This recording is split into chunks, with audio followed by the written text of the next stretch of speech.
It's difficult to escape the fact the Lions are in town. Not so subtle reminders of their visit to New Zealand lurk at almost every turn.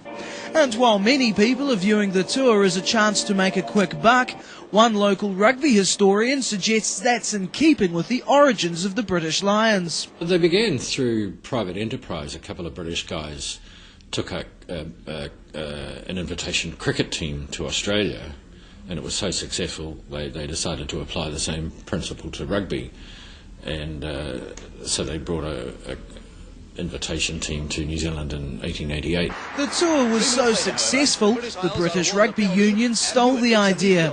It took a while to unite the four teams, but by 1924 the concept of the British Lions had taken shape.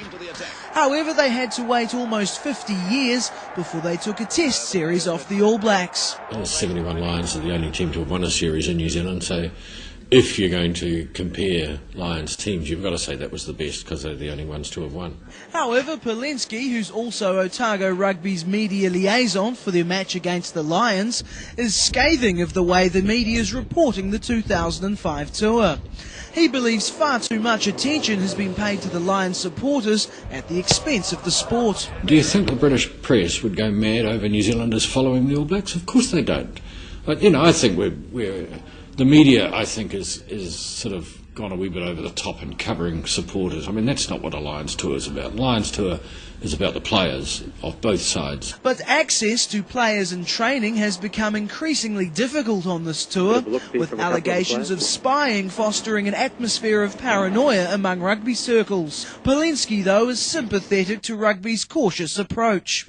If you allow TV to film a training or to tape a training, then you're immediately telling your opposition, giving your opposition what all your moves are and all that sort of stuff. I mean, the video analysis in the game today is amazing. And that's why coaches don't want their teams training on tape. So it seems TV reporters, at least, may have to settle for those worthless stories about Lions supporters. How does it feel to be part of the Barmy Army? Absolutely marvellous. Dominic George, 9 Local News.